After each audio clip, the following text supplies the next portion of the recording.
Nice. I figured the music out. You know, Nice. it's kind of what I do. That's what I do. Is I figure the music out. You know, and Jerry will understand this as Jerry produces. I'm like talent producer, like just running around doing a million different things. You know, it's a tough job, but I'm slowly figuring it out. And, Man of the people. Yeah, that's what I do. You know, I'm the guy that, you know, I don't want to sit in a box at a football game. I want to sit amongst the fans in the stand. You know, I'm not a fancy box guy. I've been offered box seats Notre Dame games, and I'm like, no, I stand in the stands with the people. Humble civilian. That's what I do. I'm one of the people. I want to cheer on. I want to dance. I want to jump. I want to throw some kids up for some push-ups at Notre Dame games. Like, that's what I want to do. And also, okay, what office are you running for? This is I'm not running for spiel. This is no, very campaign spiel right now. No, I'm that guy. Also, it's because I may be half drunk when I walk in, and I kind of want to, you know, I've almost gotten kicked out before walking in, so I could only imagine me up in the suite. Is Cassopolis mayor opening up or something? Like there is no mayor, Jerry. There's not a mayor of a village. At this point, whatever elected official is retiring, I just see you gunning for that job. It's not like you do anything else. I mean, that's very true, but some would say I'm already the mayor. Like some would say, you know, like they see my face, they automatically knows what it means, where I'm from. Like they just know. Send Caleb to Congress. That's what I'm hearing. Send him to DC. I mean, they get paid like what, 80,000 and end up billionaires. I'll take that job. Can't stop you. I think anybody would take that job. Yeah, I'd take that job. All right, so Congressman, what else are you going to promise here? Since we've gone down the congressional route, I need to know what else the campaign platform is coming from. The humble servant who walks into Notre Dame games drunk. How else are you relating to the people? Those you serve. We're going to talk about sports and hopefully not screw it up. That's what we're going to do. That's related to the people. Because some things we may or may not know, but what I do know is we have a jam-packed show here. Some interesting topics, some fun topics. We'll start with one of them right now, NHL. I've been told some people don't care about it. I love the NHL. I think it's fun to watch, especially playoffs. The Red Wings still suck, but we'll get there. I trust Steve Yzerman. But Stanley Cup Finals are set. So we have a rematch of last year. For anybody that doesn't know, Edmonton Oilers versus the Florida Panthers. Florida ended up winning the series last year. So there's two crazy stats about this, which is kind of cool. So the Florida Panthers have made 3 straight Stanley Cup Finals. 3 straight. The state of Florida has had teams make it 6 straight years. 3 with the Tampa Bay Lightning and 3 with the Florida Panthers, which is kind of cool. And for people that don't know, the Florida Panthers are located in Miami, Fort Lauderdale area. But it's kind of cool that the state of Florida, which you would think the least for hockey, has these teams kind of dominating. Some would say it's because of tax incentives, not to get political again, but you have some stars on the Florida Panthers that are making less money and still getting paid more than probably some guys on the Edmonton Oilers or in other cities. just based off of taxes and income tax in Florida. The other thing is, and now this could happen. So who wants to book this? I'm not giving you betting advice. I don't think you're supposed to legally. Don't listen to me. I think that's what you're supposed to say. This is But not gambling advice. There you not go. at all. You're free to go gamble. Not at all. Jerry, I'll say something about your state of Illinois that's trying to do something with gambling. I think it's crazy. I'll say that. Well, I live after in this Missouri stat. now, but okay, go ahead. But it's your Have home fun. state. It's where the Pope's from. You hammered that a couple weeks ago. Yeah, I did. Very true. So Wayne Gretzky made it to the Stanley Cup Finals, lost, came back the next year and won. So he lost his first, won his second. Sidney Crosby lost his first to the Red Wings, won his second, where he beat the Red Wings. Connor McDavid, who is supposed to be the next great, they call him Mick Jesus, is his name. He lost his first appearance last year, and some would say he's going to win the second one this year. So 2 crazy stats.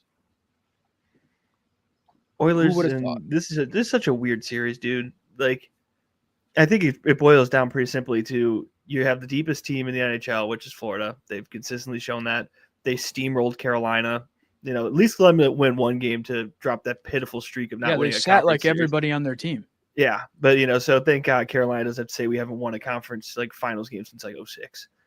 So that's fun. But like they're the deepest team. It's pretty clear against the best player in the world, and Connor McDavid. And the Oilers just have so much going on. They've had so many injuries. I know they just lost their winger, right? Their line one winger. I forget his name off the top of my head. So it's like you had guys kind of jumping in and out. Like it feels very chaotic in Edmonton, but here they are for a very stable Florida team. But again, the series went 7 games last year, and it didn't feel like it was going to go 7 games until one man showed up and almost turned that whole series around in McDavid. Why not now? It's really funny because we're going to talk about the NBA playoffs and the NBA finals in just a minute. This feels like the exact opposite, where we were talking about so much of the NBA parody this, parody that. Oh my God, this so many different things. It's like here we are on a crash course to the same spot again. That's not a bad thing. Like you have set narratives. You have these fun stats that Caleb just brought up that can also set more stories. But it's really hard for me to not look at this and go, why would I not bet against Florida? Why would I not bet that Florida's winning this? They've just looked so good. And Edmonton's look solid, but there's so much going on there where you have the other teams just like, oh yeah, we win.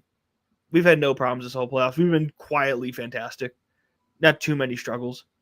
Versus Edmonton, where it's like, okay, we just lost a great player. Oh, this guy's back. Oh, wait, this guy's hurt. And a more traditional playoff experience where you have the ups and downs where Florida's felt very steady. So it's going to be a very interesting matchup. And also playoff hockey brings the most chaos. And that's why we love it. Yeah, I mean, I think it's going to go 7 again. I think Florida is going to win it in 7 games. I think it's going to be close to where like Connor McDavid's going to put on the Superman cape, do it again. The difference this year with the Oilers run and their run last year is they're getting more support from the supporting cast outside of Connor McDavid and Leon Draisaitl, who is another top 5 player in the NHL.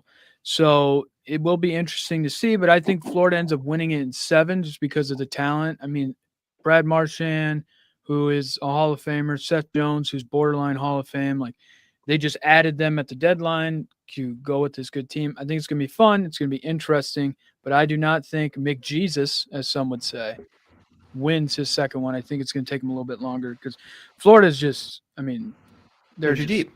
Well, Too and deep and consistent.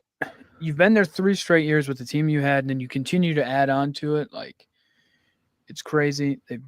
I don't know. It's going to be fun, but I think it's 7, but I think Florida wins. Is it true that no team from Canada has won a Stanley Cup in like 30 years? That is very true, yes. How many teams are there from Canada? I don't mean to put you on the spot here, but 5 or 6. Because you got Winnipeg. You got Winnipeg, Edmonton, Calgary. Toronto have one. Toronto, Ontario. There's one more. Who are we blanking on? Oh my God, this is gonna be so bad. Oh, no, I'm sorry. The Canucks. The Canucks, yes. Vancouver. Oh, my God. Vancouver. Oh, my God. So yeah, there's 6. So do they? I don't really know much about hockey. Are they terrible or just like? No, Winnipeg made the playoffs. Toronto is like the Cowboys where they haven't won in like 30 years. Well, they haven't won a Stanley Cup since like the 60s, but they haven't made it to a conference final since like 2000. That's pretty crazy. Canada hasn't won a Stanley Cup in like 30 years. I would have thought like literally. Well, the Canadian teams, but I mean, there's plenty of Canadian players. Right. on all right. these teams, right? But Yeah. no, it is very interesting where it's like you would think that like these guys, like you grow up in Canada, you'd want to go back and play for the Canadian teams, but they like stay in America. And I think it's because of money reasons. Like I know that they have to adjust their salary cap and their salaries based off everything's based off U.S. salaries and U.S. money and not the Canadian money. So it is a little weird. It's like it is very weird how they do it, but with them having so many teams, they have to do it all in America based, and it's completely different. And I know some owners in Canada struggle. Like Ontario's owner kind of struggled and was like had to sell, maybe didn't have to sell. That's where Ryan Reynolds was going to buy them, and then didn't end up buying them. So it was really weird. So I know money is kind of an issue up there with some of those teams, but like yeah, I mean it is crazy because like the Maple Leafs are the Dallas Cowboys, like they are. Like they've won so many back in the day, and now they're kind of like a laughing stock where it's like they've made the playoffs the last 11 years, but they haven't got to a conference finals. Gotcha. Like they Yeah, just that's choke. crazy. And they have the best American-born player of all time in Austin Matthews. Like they have talent. Like their team is stacked. They just cannot win. Yeah. No, I think it's no. interesting. It's interesting too. Like Four Nations really illuminated this. Like it's not a guarantee that Canada is going to be the best country in hockey every year or at every moment. Granted, they won that in OT. That was a thrilling matchup. The Olympics the same way. Every competition now, international competition is kind of spotlighted. I would say the fall of Canadian dominance, but it said the rise of so many other countries. So it's like, and that makes the sport better to have a lot of more American grown talent and also other countries coming in. I know Russia, obviously you have talent there. Like there's other places where the sport is so dominant and fantastic. And it's not just like America, it's so many other sports and then the rest of the world. Right. But instead you have now a couple really good countries. And that includes the United States, which has really upped, I don't say production of players, but has gotten better talent over time. The farm youth systems have become more expansive. Like this stuff we grew up on, we know kids who played hockey, right? And some who went on real good or the crazy hockey road trips and overall just sports trips. Like, and I feel like hockey gets the craziest ones. There's obviously a lot here in St. Louis, like because of the Blues. Like, oh yeah, we went to like Dayton this weekend, and now we're going to Nashville next weekend. And it's like these really random places for like insane hockey tournaments. But that has been the growth of the sport within the States, and that plays out here. Not just with a Canadian team not taking home a Stanley Cup in a long time, but also having just all Canadian, born and raised players being the stars of your league, which I know the NHL loves. Anything to get some viewership, I know they're going to appreciate. Yeah, I mean, it's like if the NFL, if we only had 6 teams and Canada had all the rest of the teams, right? Like that's just kind of how it's viewed. Because some would say, I mean, not to get political again, but Russia's not allowed to compete in these tournaments. But some would say they're the best team. Like that's what some people would say. Like Russia, probably would have had a chance of winning the Four Nations. So it's like. So some people said that the Four Nations technically didn't count to them because Russia wasn't in there because of how the team would have been, and I don't think they're going to be able to play in the Olympics. But yeah, no, it's like you have to think of it in a mindset of like you're an NFL fan. We only have 6 teams, all the rest are up there. Yeah, and it's like it's our sport. Pretty crazy. Yeah, but yeah, no, it is. Hockey is no. The U.S. has done very well. State of Michigan's kind of housed like Team USA and that kind of thing over in Ann Arbor and Detroit, which is cool. But no, they definitely have grown a liking to it. And it's like I would say in the U.S., we're probably 20 years ahead in hockey, and soccer's still kind of a little bit behind. Like it's coming for soccer. Like we're going to be good one day. It just takes a while. I mean, I would say that the U.S. has the best athletes. So once we get into a sport and we get kids playing it, we're going to dominate. But, some would say I'm just being a homer over here. Red, white, and blue, baby. That's right. Yeah. We bleed it. All right, let's hit some comments up. Creepy photo, Nolan Mark. Glad to see the boys back. Of course, we're always back. Luke Hoxie, please no politics. Spelled it wrong, and he spelled it right. Thank you for correcting yourself. Of course he did. Only Luke Hoxie would correct himself. And thank you, Luke. It's a sport. Yeah, it's a sports show, but sometimes politics intermingle with the world of sports, so we have to get in there. And we deliver the news. That is right, and I'm not. We're not a. We try to stay down the middle, but to counterbalance what Jerry said in the beginning, I'm not running for any office, not yet, at least. What a teaser! That will happen. That will happen when I'm at least 45, if you know what I mean. Caleb for Congress. calling it now. Calling my shot. All right, moving on to the NBA. This is an American sport here. We have 2 American-based teams. That's how we like it. One being the breathing ground of hoops, some would say, and the other being a team out in the middle of nowhere in Oklahoma. So the NBA finals are set. This is finals. That was Stanley Cup final. Lord Stanley's Cup, a little different. Stanley Cup final. This is the NBA finals. What's I don't that know all who, about? I Canadian versus America. We still clash. 51st state up there's clashing with us. So we have the Oklahoma City Thunder playing the Indiana Pacers. This is the Pacers' first appearance since 2000, which I was in diapers. Trevor was also in diapers. Jerry was also in diapers. Jerry, 2000, were you born yet when the Pacers made the last one? No, because if it was this time, I was an August child. So yeah, so Jerry wasn't even born. Think about that, folks. Jerry wasn't even born. What a young buck Gerald is. And this is the OKC's first appearance since the 2011 Big Three team that should have done stuff, and they refused because they're that small team out there in Oklahoma and didn't want to pay the luxury tax, and broke that team up. So yeah, I mean, I watched Game 6 yesterday of the Pacers. It felt like one of those games where really watching it, the Knicks are terrible at defense. Transition wise, like they give up so many free buckets. And I know Charles Barkley said that. He was like, Stan Van Gundy said it. He goes, they give up so many points. Like they'd make a basket and then like Indiana would somehow get a fast break. I don't know how it happened, but it was the wildest thing. Indiana just kind of had the momentum. They kind of dominated that game. And I think the Knicks weren't ready for it. I think is actually what it to me is what it looked like. Like the New York Knicks were not ready for the moment, and the small Indiana Pacers were, and then Oklahoma City just dominated the T-Wolves, and they've done what they did all year. Best team in the NBA, best defensive team, shutting teams down, doing what they do. So it's going to be an interesting series. I know some people are going to look at it and say this is gross, but I would say it's actually good for the NBA and good for the league too, because we're in that era of like LeBron, Steph, KD. We need new stars. We're building these new stars. You have SGA who's going to win the MVP. Tyrese Halliburton is a star. I said it last week, was voted the most overrated player in the NBA by people. Yeah, I'd take him. I mean, easy. So, yeah, I mean, I think it's good for the NBA to get these teams. Ratings may be down, but honestly, I think it's going to be a fun, competitive series. Well, that's what I was going to kind of touch on is I wonder what this is going to look like ratings-wise when we have these 2 small market teams. And then if they are able to carry a finals with a decent engagement from people watching. So I hope they do because this is also the end of the super team, which, I mean, the Thunder are young. They have a lot of really good players. But it's the end of, Wade, Bosh, and LeBron started, 14 years ago. We've kind of been seeing that ever since then.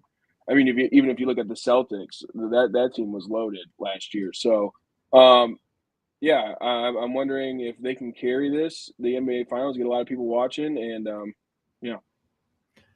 This is going to be a really fun series because you have arguably the deepest team in the NBA in Oklahoma City versus the hottest team in the NBA in the Pacers.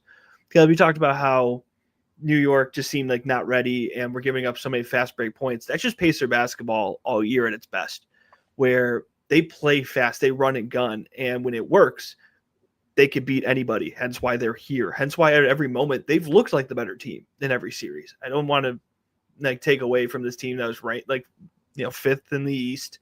Oh, they did this and that. No, in every series they've dominated. They've looked like the better team, and I think in the New York series, no different.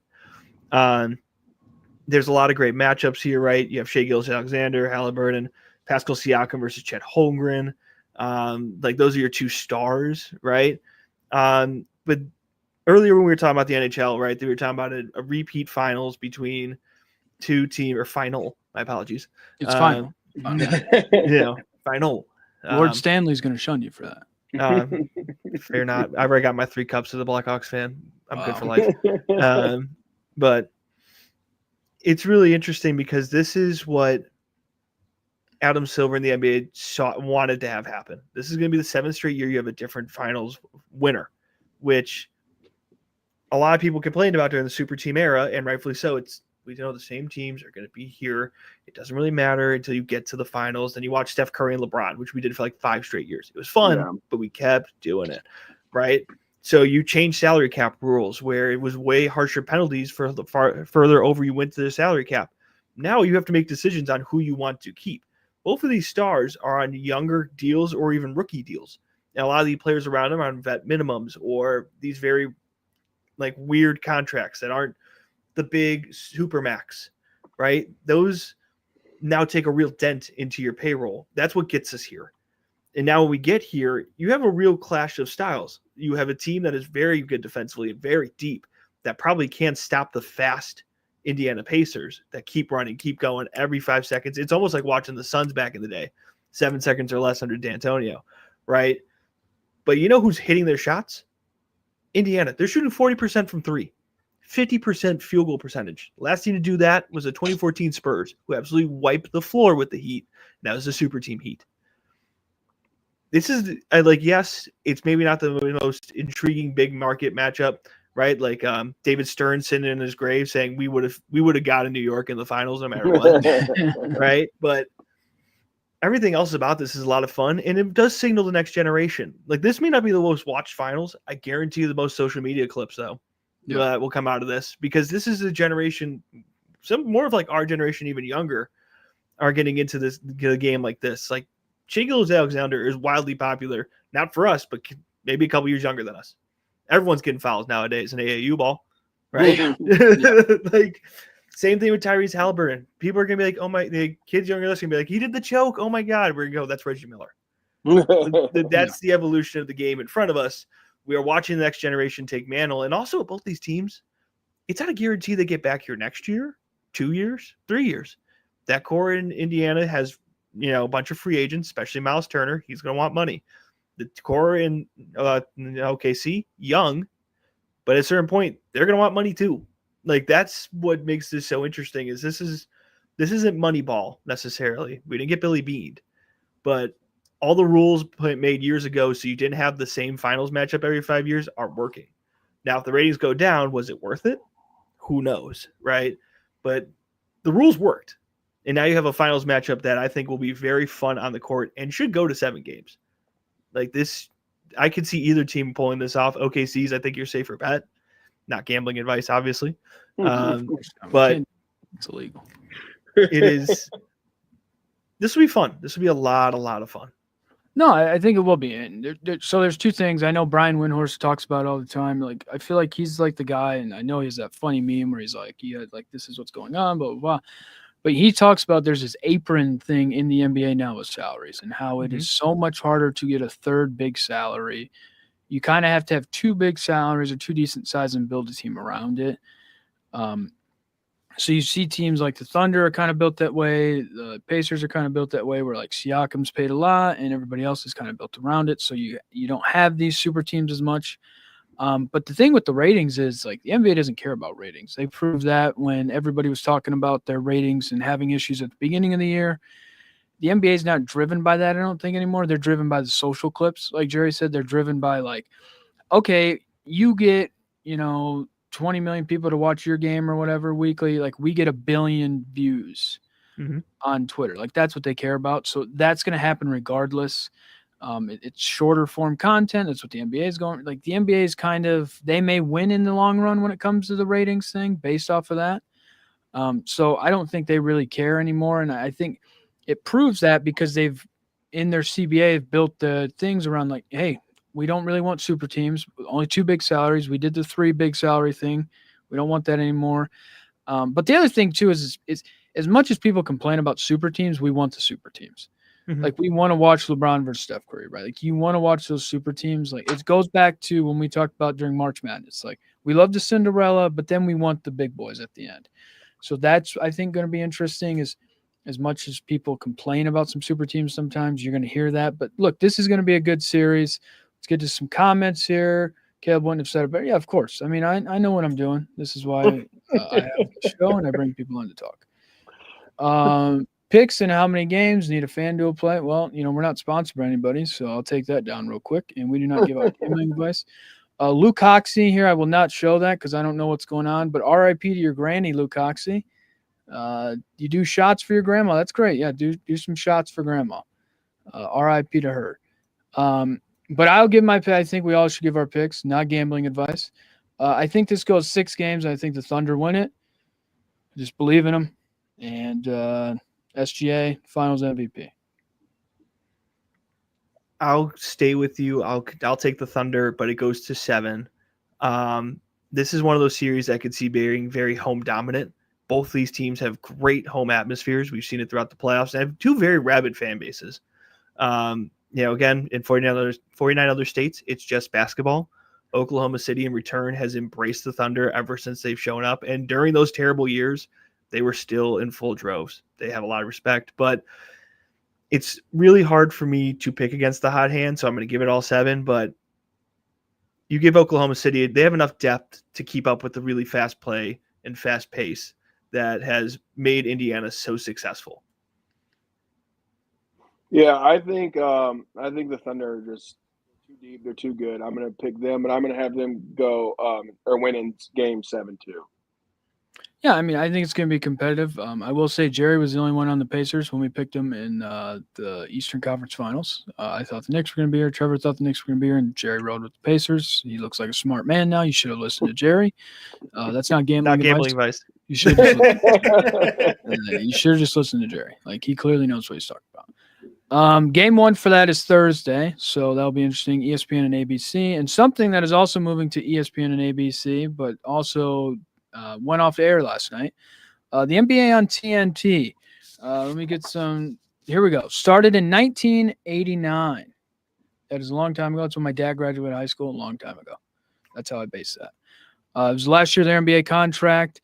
So this is what's kind of funky about this thing. We talked about it. We discussed it before the show. Is inside the NBA with Shaq, Ernie, Kenny, Charles is all staying together. They're still going to be produced out of Atlanta by TNT.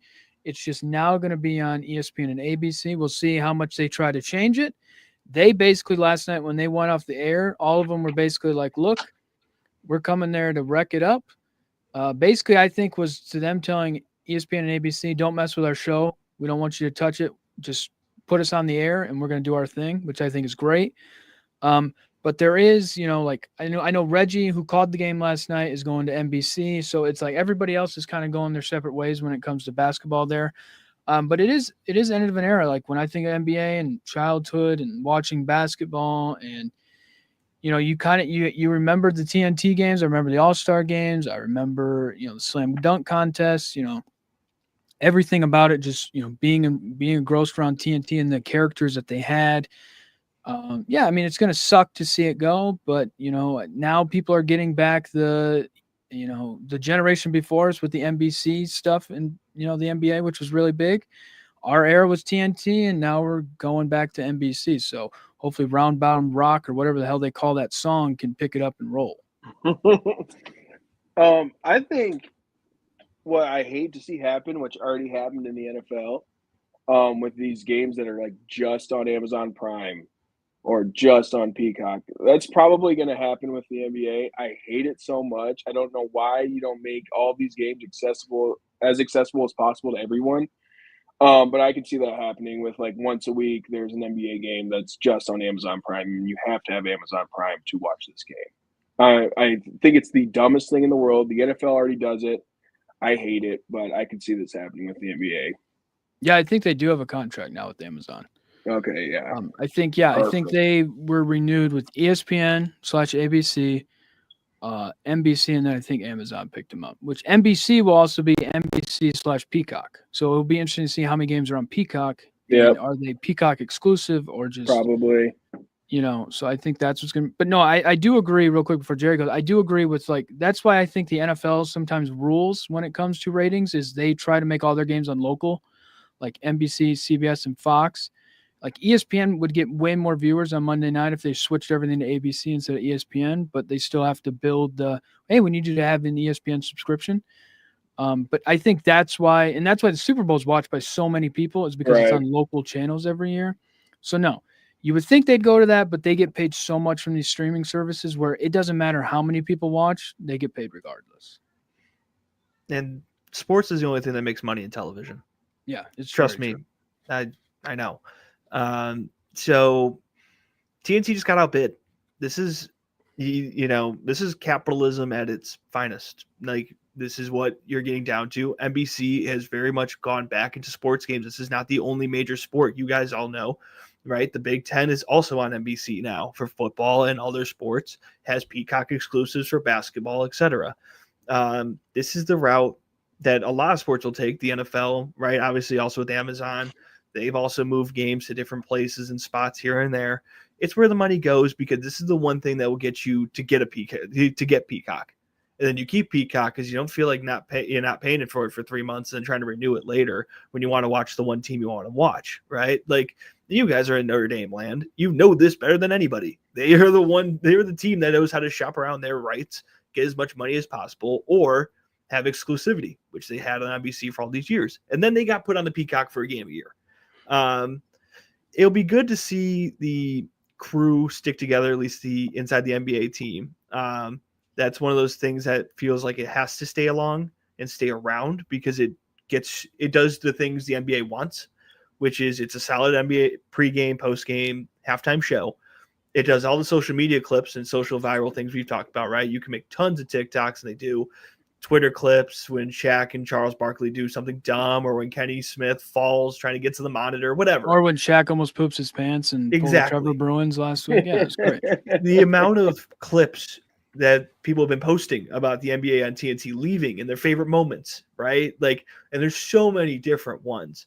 And what I find interesting from ESPN and ABC is they're kind of treating this, like, in my mind, like McAfee, where they're like, you will do whatever you want. We just want it on our air. And that, if anything, shows you the staying power of how good this show has been and how market dominant it is. The ESPN pregame, postgame show is terrible. It just is what it is. The halftime show, same thing. It's all bad. It's weird collection of casts. There's no consistency. And it doesn't really flow well. Remember when Paul Pierce was there for a bit?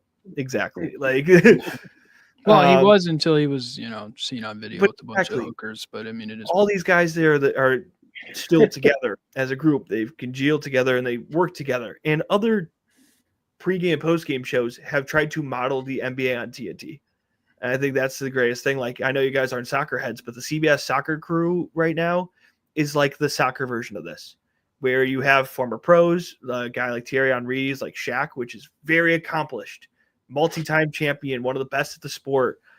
Jamie Carragher is kind of like Kenny Smith, where he is good, has a ring or two, funny, smart, knows ball.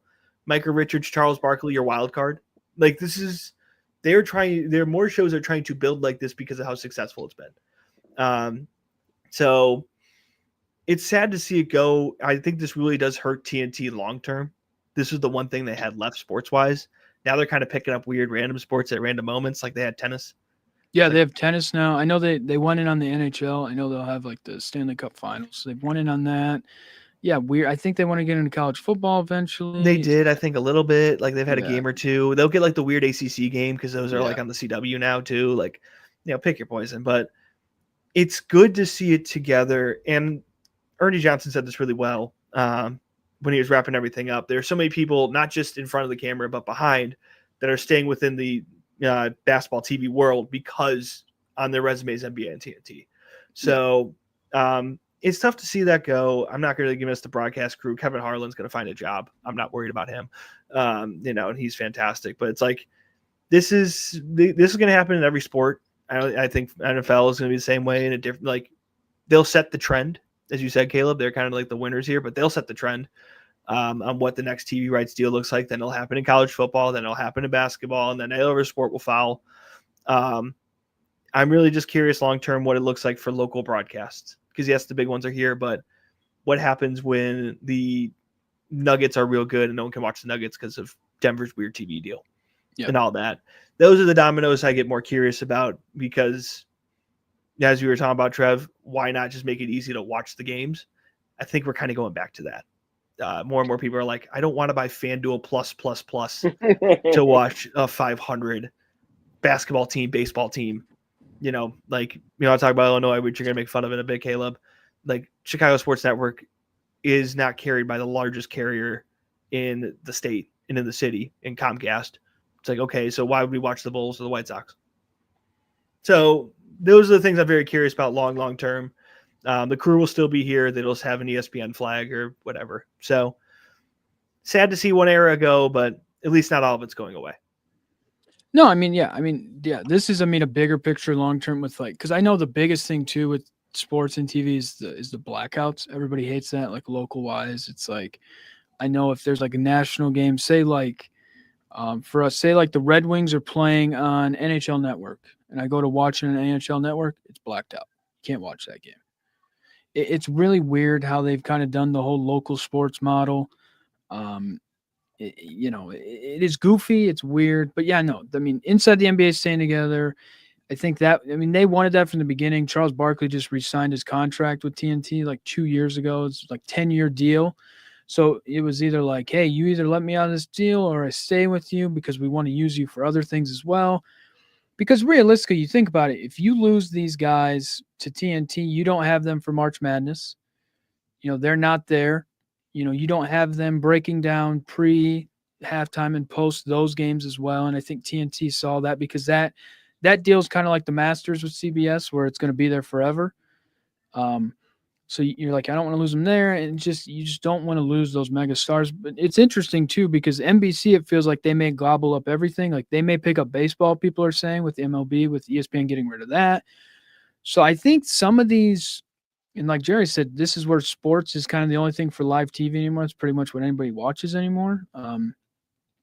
So I think you're going to have these networks start to pick these sporting events up to kind of carry their networks because no one's watching, some of the shows that they make. Yeah, people watch the Law and Orders and stuff like that, but the new Revival show, whatever it's called, they're not watching that, so you kind of have to pick up your programming throughout the night. So it's going to be interesting, but yeah, it's a bigger picture with TV and sports and media in the world of that. I'm not going to bore anybody with that, but that's really what it is. We just see this from the outside, but yeah, it's the end of an era. I'm glad the show is going to stick together. I will say, I hope ESPN and ABC doesn't do much and doesn't try to touch it like the McAfee show. I know the guy that runs ESPN now is more or less of like, well, if they perfected that product, let's try to get them here and use our name and our power, which they did that with McAfee. They're doing that with this. They're probably going to do it with a couple other things maybe down the road here. They did that with basically Troy Aikman and Joe Buck. Was like, hey, we want them. We need to help Monday Night Football. We can't find our own people and create it. So we're just going to go out and buy it. So I hope that they don't get involved too much, which I don't think they will. They may work a little bit. You may see Screamin' A do some things, but I don't want Screamin' A and Big Perk on there trying to talk to Shaq and Charles and Kenny about basketball. I don't need that. I can watch First Take or Last Take, whatever the hell it's called, to get my sporting news for them. So I think it will be interesting. So I hope that they don't ESPN it because people talk about it. They put you through the car wash and all these other things. That's why I'm glad there's still TNT employees, outsourced to ESPN. So that will be interesting to see. Moving on to the last topic here, and I think it's a very cool topic. I know this was talked about when Mike Leach died a couple of years back, of how he was not eligible for the College Football Hall of Fame because of his winning percentage. That has been changed, so he is now eligible for the College Football Hall of Fame. And some would say Mike Leach Hall of Famer. Yeah, he may not have won a championship, conference titles, or whatnot. But if you look at the way football is played today, it's got Mike Leach written all over it.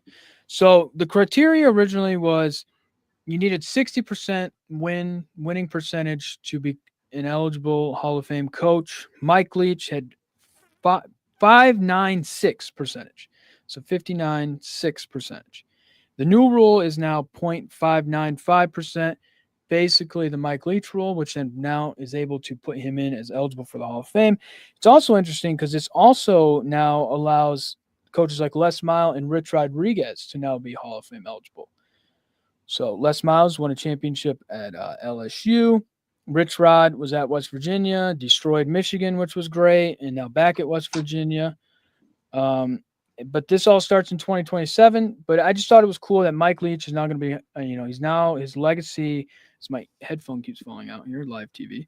Um, as his legacy is now going to be continued as a Hall of Famer because like air raid offense, kind of all the offenses we kind of see in college football today are kind of his master brain, and he's got his fingerprints from Lincoln Riley to all those guys out there now. Cliff Kingsbury, like everything now when it kind of comes to offense is kind of looked through the eyes of Mike Leach at one point. So it's kind of cool now that he's going to get his due, being passed away the last couple of years. This is a great conversation. I'm really glad that Mike Leach will have this opportunity because it gives us a moment to look at how each sport immortalizes their past. Where, if you look at the NBA, it feels like everyone gets into the Hall of Fame. You just had to do something. And that's how they've chosen to just remember their past. There'll be guys there in the Hall of Fame that in other sports probably don't make it. That's fine. Think of the MLB that still uses writers and it's very selective, right? Each sport kind of decides through the collective how it wants to remember the sport as it was. And to see the football world go, yeah, we can make a slight rule change to basically bring in a guy, guarantee a guy in who has changed the sport in so many ways. Again, like you said, Caleb, I think you said it really well. A lot of different offenses nowadays have some root of Mike Leach, and also, again, like a lot of the coaches, right? We go down Lincoln Riley, Cliff Kingsbury, and all the people they've worked with, right? Like it is so ingrained, so deep that even if he wasn't the most successful coach, again, no title, ran some great teams and great moments, but jump jobs. He wasn't a one-job guy or didn't come in and absolutely tear it up at like Washington State and then go to Texas Tech and make him a perennial powerhouse or even Mississippi State, right? In that latter after career, anybody you talk to about Mike Leach is like, yeah, that guy changed the game. And so you now see how the football world thinks of one Mike Leach and making this exception and changing the rule to get him in, but also how the football world thinks about their past, which is we can make this type of change in our Hall of Fame system to guarantee a guy like him gets in. So it's a good piece of news because Mike Leach is well missed. He still is to this day. Right. Like, yeah, I watched him a lot at his tail end, right. As an SEC opponent, right. Like, you know what you're going up against, but could you stop it? Right. You talk about air raid quarterbacks, right? Like in all these crazy numbers, some guys have put up, like he made Will Rogers put up like 600 yards against LSU in his first game. Like that's crazy. But yeah, this is how we're looking at how football itself wants to remember the game. And as it constantly evolves, and it thinks Mike Leach should be there. And I'm glad it does because I think that's the right call. Yeah, I think it's kind of dumb that they put like you have to win this many games. Like no one is going in there that's won 20% of their games. No one's going in there that's won 30% of their games. But if there's a guy who is, 59% or 55%, whatever, there's a large selection process or a nomination process to even go through this. So no one's going to just throw up a guy up there who doesn't deserve to be in the Hall of Fame. So I think get rid of the winning percentage thing. It should have never stopped Mike Leach from getting in. It should never stop a guy like Les Miles from getting in. This process is, I think, made to open discussions up about these guys' careers and to just be like, oh, you didn't win. You were 0.1% away from getting in. Sorry. Like, no. Let whoever gets nominated go through the process. If they make it to the end, they become a Hall of Famer. I don't think a winning percentage is a great way to dictate if you're an amazing coach or not. No, I definitely agree with that. It is goofy that you have to have a winning percentage tied to it. And I don't know if they did it in the way of like, because in basketball you have so many active coaches who are already Hall of Famers. So I don't know if they did it for that reason. It's like, hey, because say Mike Leach 5 years ago had the 60%. You know what I mean? And they were like, oh, yeah. So I don't know if they did that, which is a stupid way to do it. If you're a Hall of Famer, you're a Hall of Famer. Yeah. It doesn't matter if a couple bad years screw you up there. But yeah, it is goofy. I'm glad that they changed it because usually in sports we don't see these things being changed or different. Now it won't happen until 2027, but he'll be he'll be on then. I do have a funny Mike Leach story from ESPN did it a couple years ago. He used to be the offense coordinator at Oklahoma. and they had their Red River Showdown against Texas. He drew up like 10 or 15 plays, fake plays. And he had a kid on their staff go down and accidentally drop it on Texas's sideline and make it seem like those were their first 10 to 15 plays they scripted. So, and he watched from the tunnel. He said, I saw the kid drop it. Everybody on Texas was like, oh my God, did they just drop their plays? Like, what the heck? They picked it up, went back to the locker room, came out. They did like a motion the exact same way it showed on the paper, and then ran the play the exact opposite direction and ended up scoring a touchdown. They scored in like the first like 2 or 3 drives. And then finally Texas realized like, oh, they tricked us. But that's just like that's just who he was. Like, that's just who he was as a human. He was goofy. He was very playful. His interviews are some of the funniest to go back and watch, where it's like he'll like talks about like being married and like how you have to have a happy life and a happy wife. And he was ahead of the playoff thing way before anybody else. Like, he had the format down to a T, basically kind of like what it is now. He had that like 10, 15 years ago. But he was just a guy. He was a character, but you could tell like the way he created an offense was just from a wacky mind to begin with, and he had that. But yeah, I mean, he was a great dude. But yeah, I do agree. The winning percentage thing, it's goofy to have that. It's like, now baseball has those unwritten where it's like you need 500 home runs, you need 3,000 hits, these goofy things. But yeah, to have a winning percentage you need 60%. Like, okay, Right. If a guy has 55% and he's got 3 national titles, he's a Hall of Famer. Right. Yeah. Well, and I like the point you made, Trev, about like how this opens up discussion, like how Caleb, you first mentioned, hey, this opens up like Rich Rod and Les Miles, and how Trevor's like, yeah, it doesn't really matter where we're at. It's not like if you hit this percentage or criteria, you're in, right? Yeah. So it's like, we can debate all day if those other guys in that conversation, like a Rich Rod or a Les Miles, are Hall of Famers. I can see the case for both of those, like both yes and or no, right? So it's like this slight little chip will give us a little like chance to talk about other coaches that are not Mike Leach. But it's like, yeah, if we put the 3 resumes together, yeah, the winning percentages are very similar. One guy is an offense that is still ran and is modified to this day. The other guy made West Virginia good. The other guy made Kansas so bad they try to fire him early. Like, you could frame the arguments how you want, right? It's just like, and I think that's where I go back to that point where it's like, how do these sports want to remember their past, right? And like a play like mesh, which is the air raid offense at its finest. Same play multiple times. The quarterback has to decide where is the open man. Someone will be open, but it's the quarterback's job to figure that out. It is not necessarily the receivers, right? It was a very simple offense, which is why I love that story so much, Caleb, about the trick in the Red River. Because it's like an air raid offense is so simple. Like, it is not. We're not doing the modern day spread and triple option craziness. That it is now. It's like, yeah, we're running mesh here. We may run something different there, and then we're going to run mesh again. Like, they're not the hardest team to game plan for. You just got to beat them. And that Leach's work and the way he thought about the game as a former professor of war at Washington. He's a quirky dude, but he's a guy that changed the game in so many different ways. So I see the fact that other football minds in the football world is like, yeah, we need to get that guy in. And that tells me a lot about how they view the game and how they also view Mike Leach. And if Les Miles gets in, that'll be funny. It'll be peak comedy. Again, more national titles than Brian Kelly right now. It's very, very true. I always heard, from Michigan fans, Les Miles is going to be our head coach. That was always a funny thing, because some would say it's where he started his coaching career was down there. No, I mean, yeah, it's interesting to me. If you're a Hall of Famer, you're a Hall of Famer. I don't care. Like, I just go off the name-based thing. It's the Deion Sanders thing where it's like, are you a Hall of Famer? Say his name, Hall of Famer. Yes, no. Like, I don't need accolades. Yeah. If I need to get into the nitty-gritty of your 0.2% winning percentage, like, come on. You've overthrown the process. Yeah, it's not what it's meant to be. But no, it's good. Tell baseball that. Well, baseball's analytic driven, and they've gotten wacky and crazy, and they've ruined themselves. Analytics for baseball, I don't even know what half of them even mean.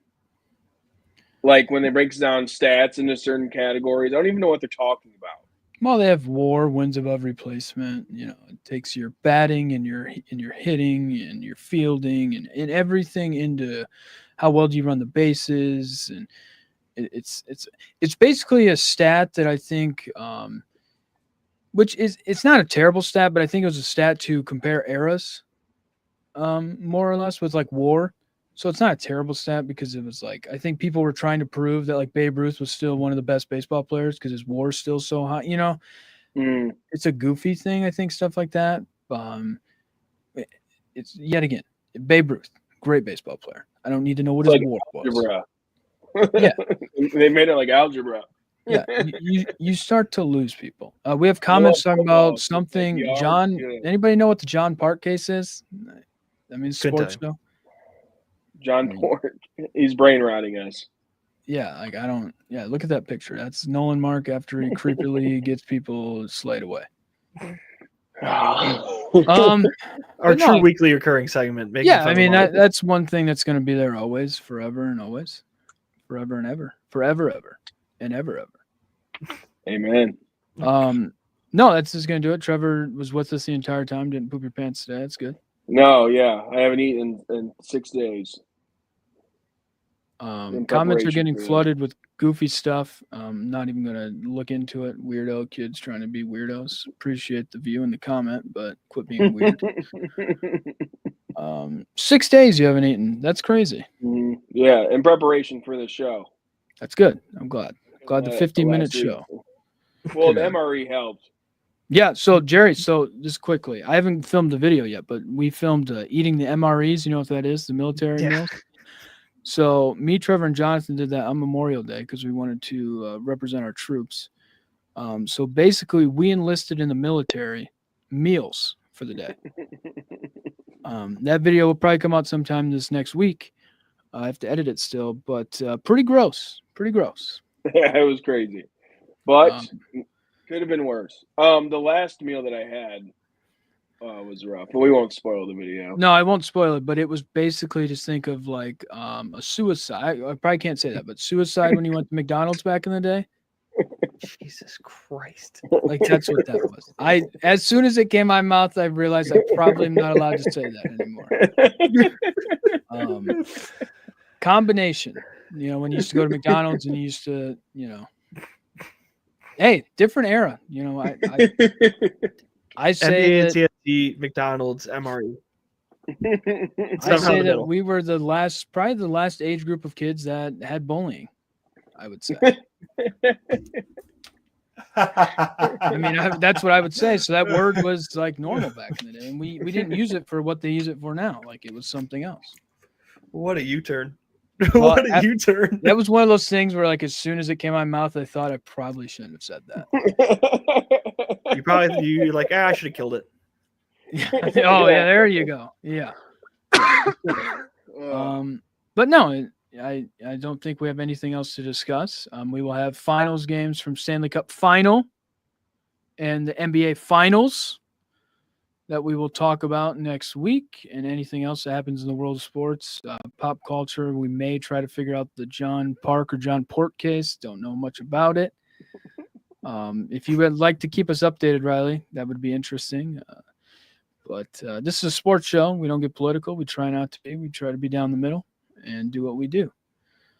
With that being said, that's going to do it for us tonight here. We'll be back again next Sunday at 7. Thanks for watching.